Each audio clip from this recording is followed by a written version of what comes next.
Welcome to Midfield Sportscast. In episode 35 of the Divided Friendship podcast. Today, it is me, Maddyx, it is Dawson, it is Luke, and Quentin today joining the podcast for the first time in a hot minute. We are back.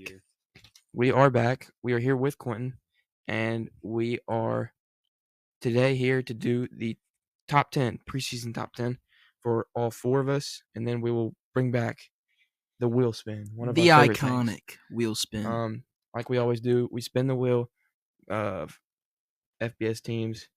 Team pops up, we predict their schedule. Luke, are you starting? I do believe he's starting. We're gonna go 10 down to 1. And we're just going to Person go by all, just Can I go 10 to 1 second? straight. Go second. You Luke, want third? You're up, buddy. All Let's right. go. It'll go Luke 1, Maddyx 2, Quentin 3, and then I'll close us off 4, and then we'll head to the wheel spin, the greatest segment of all time. All right, starting off my preseason top 10, I'm going to go with a very well-rounded and young team. I'm going to put in South Carolina. Very nice quarterback in Lenore Sellers, can move around in the pocket, and he can throw the ball. He's got a nice arm. You also got one of the best players in all of college football in Dylan Stewart, arguably the best at his position if you want to go that length. I don't believe he is, but you can make an argument for that. So all the defense really is good for South Carolina. That's their main point of the team, but the offense is definitely something you need to be aware of. Next up, number 9, I'm going to go with LSU. A lot of people would have them kind of higher. I maybe put them a little low, but I just don't see the hype that people are putting into this team. I'm not saying that this team isn't good. I just feel like some people are overhyping this team a lot, just like the team coming up on my list, and I'll mention that whenever we get there. LSU obviously strong in the quarterback position with Garrett Nussmeier. That's probably their best player on that LSU team. Did lose quite a few people into the draft this year, but this is still a very talented team. Next, number 8, I'm going to stick into the SEC. I'm going to go with Alabama. Obviously, standout player, Ryan Williams, star wide receiver, one of the best freshman receiver in the country. Obviously, big question mark is the quarterback position. Losing Jalen Milroe to the draft, to my Seattle Seahawks, by the way. Their quarterback depth is very interesting. So you could start a guy like Ty Simpson or Austin Mack, who's a little more experienced, or you could go with the up-and-coming 5-star and Keelan Russell, which I think they will do, and I think will end up being. Yeah, I think they're going to start Keelan Russell. I think they're starting Keelan Russell. I think that will end up being the right decision. I don't see the hype in Ty Simpson. I don't see the hype in Austin Mack. I see the talent and the hype in Keelan Russell. I think they're going to go that direction. I think it will be right, and outside of those two, Ryan Williams and Keelan Russell, I still think this is a very well-rounded team, but there is some question marks to worry about.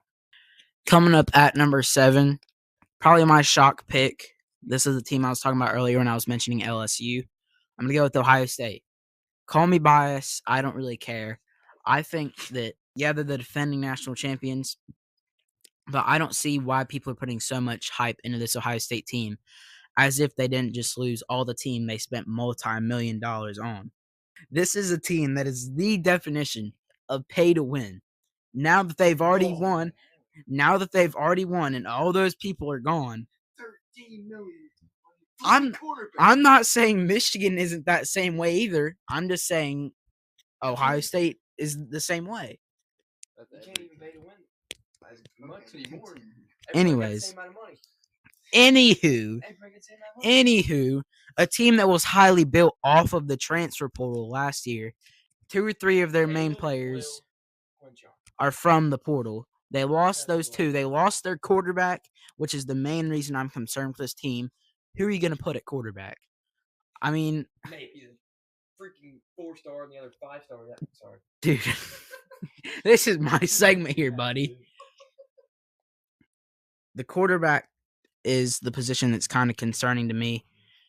And the team lost a lot of talent This is not the same team from last year. This is not the national championship team. I'm not saying this isn't a good team. This is still a very, very good team, but they are not the same team from last year. I don't see why people are putting them as high as 3, 2, and some people are even going the distance as putting them at number 1. I don't see the hype in that. I see them as a top 10 team, not a top 5. Coming in at number 6, I'm going to go with Georgia. Again, a common trend with a lot of these teams here. There's a big question mark hovering over the quarterback position. Gunnar Stockton, we saw him get a little bit of playing time in the playoffs last year, and from what we saw in the games he played against those big teams. Now, granted, his first games were against playoff caliber teams. You can't really judge too much off of that, but I don't know how much trust I can put in Gunnar Stockton. The rest of the team is fine. The rest of the team is a very well team, very good on offense, defense, but quarterback position, like a lot of these teams, big concern. Number 5 here, not so much of a concern at quarterback. I'm going to go with Texas at number 5 with Arch Manning at quarterback. Some people are calling him a Heisman. I don't know about all that, but we got Texas very strengthened in the receiving core and the skill positions on offense. Defense is also insane, loaded up. It's a plain and simple pick. A lot of people have Texas here, and I'm going to keep Texas at number 5. Coming in at number 4, Oregon. Again, like a lot of these teams, question mark is at the quarterback position. Dante Moore. I'm not too worried about Oregon, though. I trust in Dante Moore that he will be good for the Ducks. I think that he will perform well. Again, not too much to be said about this team. I'm going to go with Oregon at 4. 3, I'm going Clemson. Another team strengthened in the receiving room, and Heisman favorite and Cade Klubnik. Very good on defense. It's going to be a nightmare trying to stop that defensive line. Just a very overall well-rounded team. A team that you got to look out for this season. Number 2, I'm going to try to speed it up a little bit. Number 2, I'm going to go with Notre Dame. What? What now? What did I do now? Just go. No. What did I do? Just talk. Just talk. It's your rankings. You just talk and explain why. No. Every time I say a team, you guys are like, no, it's been Maddyx mainly. That one's the first. Okay. That one's the first one that really got me. That just. It's your ranks. dude, what? You're the one the making point them. of the podcast is you guys are Michigan fans and I'm Ohio State fan, okay? So we're gonna argue, all right? So That's what's gonna happen. when I do it's my it's ranking, literally say whatever you divided want. friendship. when I say my ranking, you say whatever. Okay, you but want. what do you have wrong with Notre Dame at 2? That's not my place to talk. It's your rankings. Go. Because you talk about all these other teams and now their question mark is quarterback, and how they're not gonna be good because they're down here because of that, and then you put Notre Dame. I feel like too, every quarterback. single team this year's question is the quarterback position. except for Clemson. There's a and Penn very, State. there's but a he has very Cle- limited and amount LSU. that- Yeah. But he has LSU so far down, and he has Notre Dame at 2, and they bring back Jeremiah Love and Jade Greathouse. But their defense. There's only a brings lot back- of people there's only a certain amount of people that have experience. Yeah. It's okay. It's your. All right, I'm just wrapping this up Go ahead. I'm wrapping this up real quickly before Mad Pat tries to fight me. Notre Dame brought back 2 good prospects, Jeremiah Love and Jaden Greathouse. Notre Dame's defense is something to be a little questioned about, but I'm not too worried about it. And number 1, I'm going to go with Penn State, probably the team that returned the most players. Doesn't have a question at quarterback. 2 of the best running backs in the league. Decent receiving core. Always going to have a great defense. So, yeah, I'm just wrapping it up. Penn State number 1, so Maddyx doesn't try to kill me. All right, there's his top 10. It was very interesting, but hey, that's what the podcast's for, right? Yes. We in here, we have our own opinions. It may be different, but here we go. We're gonna go and we're gonna hear what Mad Pat has to say for his top 10. Okay, for me, this top 10 was actually kind of hard to put together compared to the past couple of years. Honestly, I only have like one kind of shock pick in here. The rest of it, I'm kind of trusting head coaches, to be honest, because a lot of teams, like we said, have quarterbacks that are changing. And at that point, you just got to trust the recruiting that your head coach did. So at number 10, I'm going with Illinois.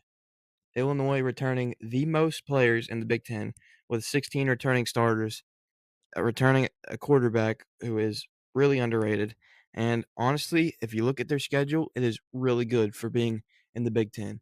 They do not play a very hard non-conference, with Duke being their hardest non-conference game. And I think they have a shot to push towards a Big Ten title berth, and they just have to try to upset Ohio State on the way there.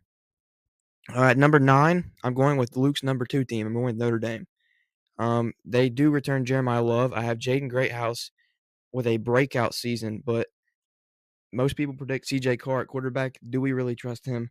Don't really know at this point. They lost some production, but we will see. At 8, I have LSU.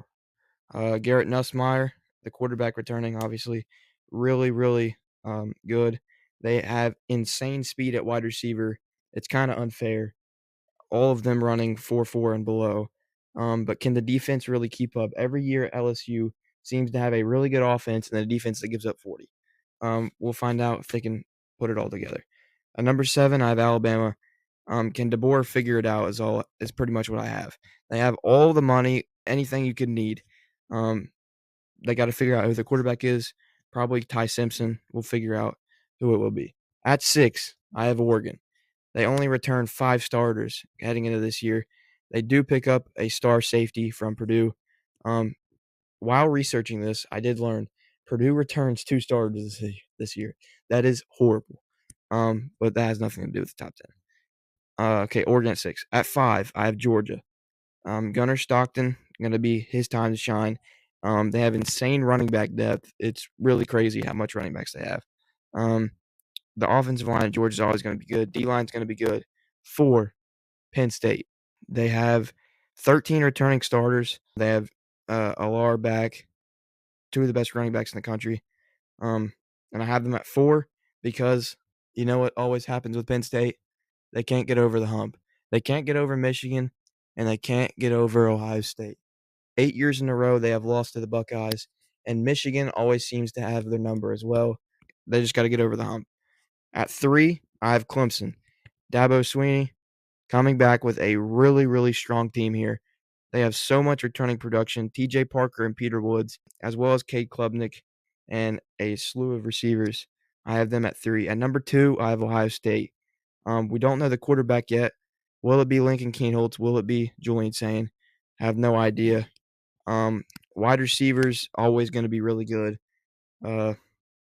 Top 2 in the country. I would say 1, but some people say Clemson's is better. And then they returned 6 starters, which is really surprising to me how Oregon returns 5 and Ohio State returns 6, with the Buckeyes having 13 players drafted, if I am correct. Pretty sure it's 13. At number 1, I have Texas.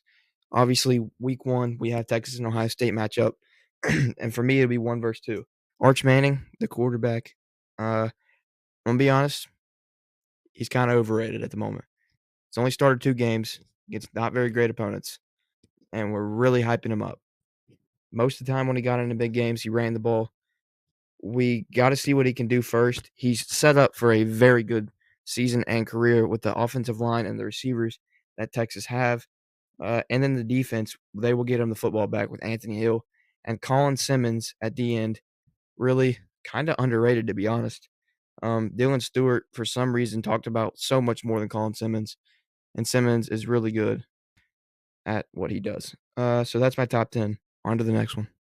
For my list, I'm going at number 10. I have South Carolina, just like Luke. I feel like Lenore Sellers is probably the best quarterback on this list, one of the most experienced, and they could end up dropping far out of the top 10, but we could see. Number 9, I have Oregon. They lost a lot.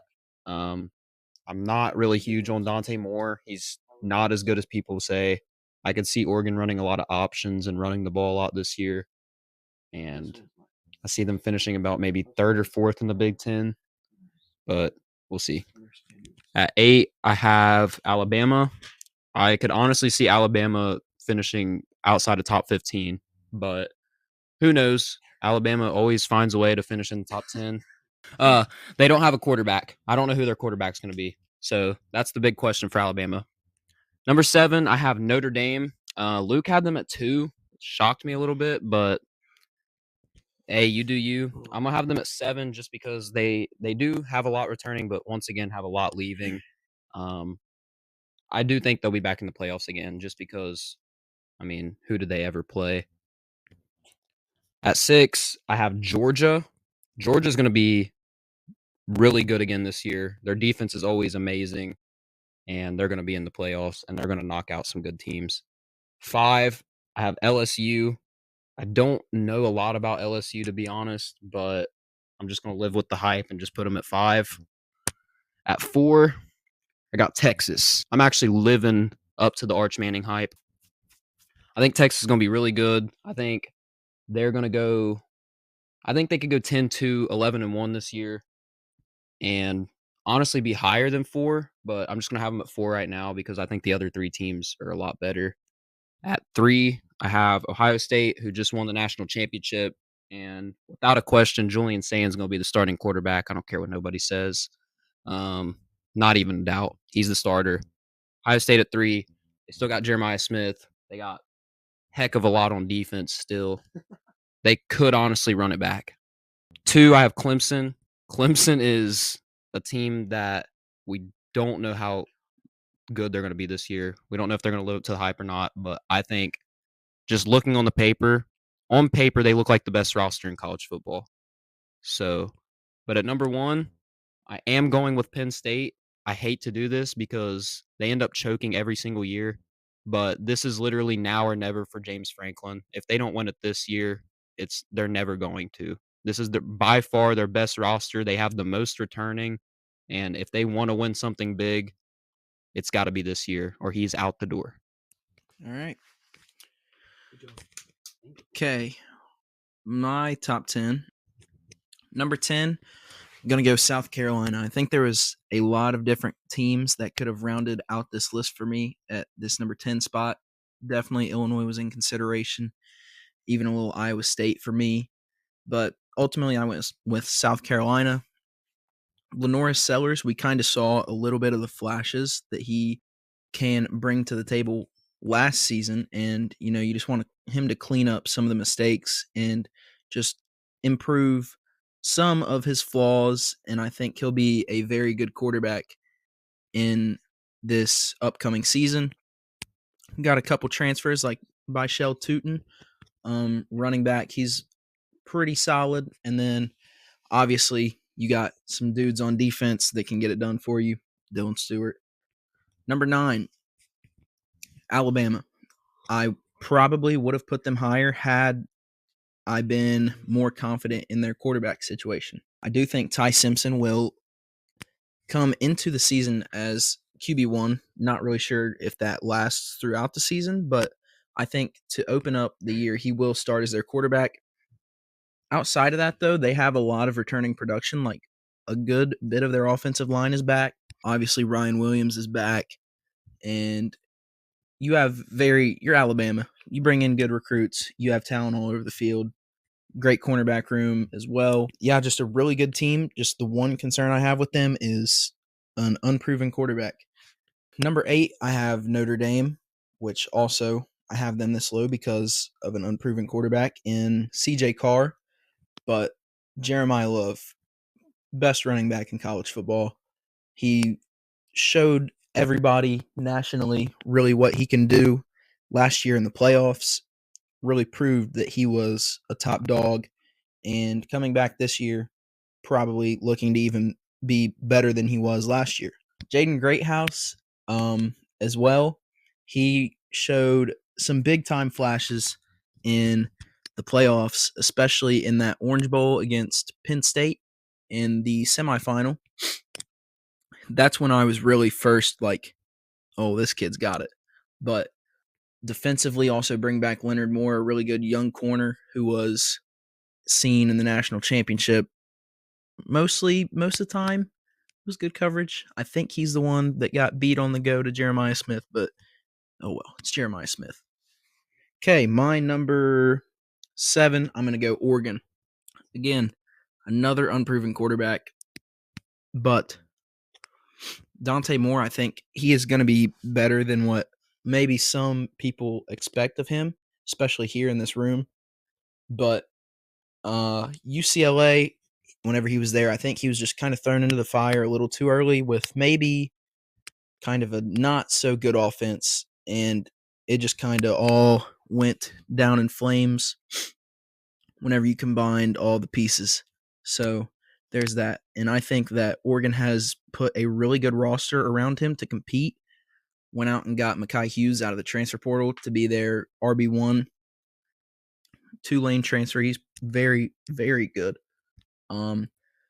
Probably going to have DeCorian Moore start at receiver this year, especially with Evan Stewart going down. And he's true freshman, so we will see what he brings to the table. And got some very solid guys defensively as well. Number 6, Georgia. Again, another unproven quarterback. Common theme on this list, which I don't really think there's a lot of quarterbacks returning that are really proven at high levels, but you'll see a couple teams on here have quarterbacks that are proven. Georgia, however, Gunnar Stockton, not really what I would call or consider proven, but he did get their start against Notre Dame in their playoff game last year due to Carson Beck being out for the season. Didn't really impress in that start. I wouldn't say it was anything bad, but it was nothing to turn your head about. Obviously, Georgia lost some talent to the draft on the line and even at receiver, but they bring back their running back, Nate Frazier, lose Trevor Etienne, but I really think Nate Frazier was the better of the two last year regardless. And obviously, very, very good defensive back room, very good up front and in the trenches on both sides of the ball. So that's why I have them here. Number 5, I've got LSU. Now, reasoning for me having them as high as I do, Garrett Nussmeier, big part of it. Very proven quarterback, probably will be in Heisman contention. And LSU went out in the transfer portal, and boy, did they surround him with weapons. Nick Anderson. Obviously have Aaron Anderson already, who was there last season. Barian Brown from Kentucky. I mean, it's just a loaded wide receiver room. He has no shortage of weapons. And so, I mean, if they don't produce this year offensively, there's not really much else that they can do to help themselves. Defensively, they could be a little shaky, but at the end of the day, I think they'll be fine. Now, onto my number 4 team, we've got Ohio State. Quarterbacks, Sayin, Keenholes, who knows? We'll find out soon enough. But nobody really knows, and neither of them have produced at the college level. So we will see who wins that battle. I'm probably going to go out on a limb and say that Julian Sayin will win it. But inexperienced running back with James Peoples, Jeremiah Smith, best player in college football, Carnell Tate to go along with him, and Brandon Ennis. And then you got, obviously, the mixture of the rest of their receiver room. So they'll be fine. Lose a couple pieces along the offensive line and lose everything along the defensive line. So you'll be seeing basically a whole new front four. In the secondary, they return everybody but Jordan Hancock and Denzel Burke, I do believe. So they should be fine there too. Just the concern trenches again and the quarterback. But, I mean, it's Ohio State. They recruit well enough to fill the holes that they have in their team, and they're able to go into the portal and get whoever they want, basically. So that's my number 4. At number 3, we will go with the Clemson Tigers. They also have a lot of experience and a lot of returning production. Cade Klubnik headlines that list. He is their quarterback, and he's a Heisman favorite. He will be throwing to some elite weapons on the outside. Antonio Williams, TJ Moore, Bryant Wesco, Tyler Brown. The only real question mark I have for them is their running back. Will the true freshman Davidson be seeing the majority of the snaps? But I think they'll be fine there, regardless of who they decide to choose. Offensive line is very sound. Defensive line, they are scary up front. Got a good linebacking core, good in the secondary, so don't really have a concern there. Number 2, we will go to Austin, and we will go with the Texas Longhorns. Receivers, they'll reload, lose Isaiah Bond and Matthew Golden, but I think they'll be fine in the end. Quarterback, Arch Manning.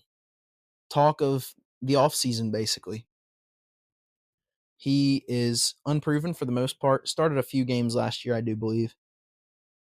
I know he started one. He might have started multiple, not really sure. But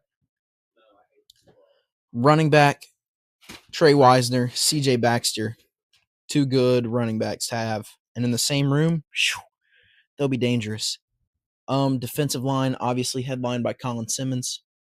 Linebackers, Anthony Hill, great. Both great players. Secondaries, very good.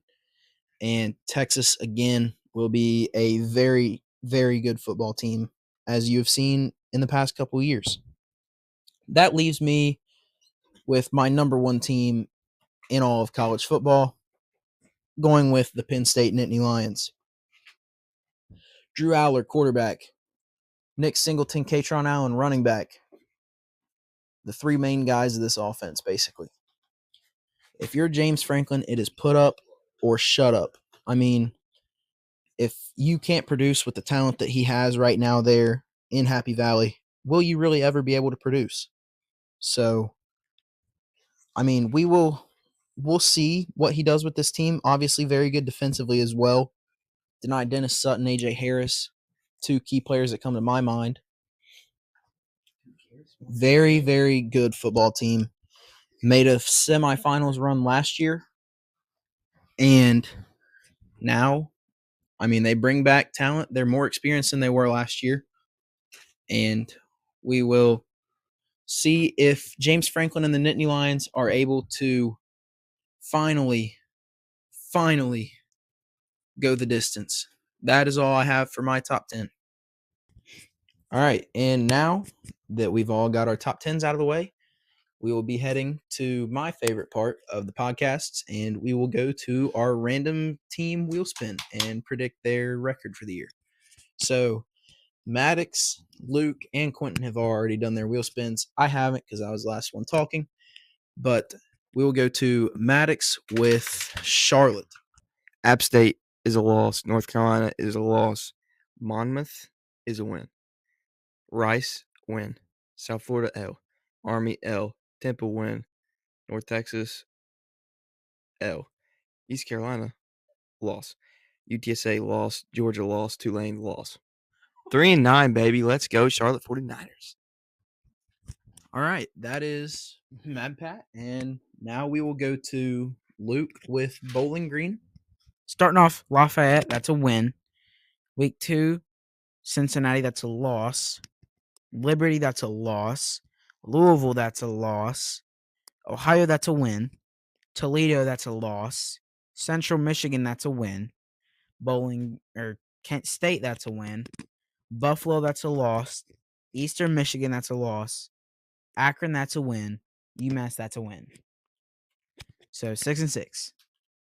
All right, now we go to Quentin with Wake Forest. For Wake Forest, first game of the year against Kennesaw State, it's a dub. Western Carolina, dub. NC State, L. Georgia Tech, L. Virginia Tech, dub. Oregon State, L. SMU, L. Florida State, dub. Virginia, dub. North Carolina, L. Delaware, dub. Duke, L. So 6-6. Okay, not bad. All right, and while they were going, I did my wheel spin, and I got an interesting team. We got the Oklahoma Sooners, boys. So got a Michigan game to pick right off bat. Illinois State, win. Michigan, L. Temple, win. Auburn, win. Kent State win. Texas L. South Carolina L. Ole Miss, we'll go win. Tennessee L. Bama L.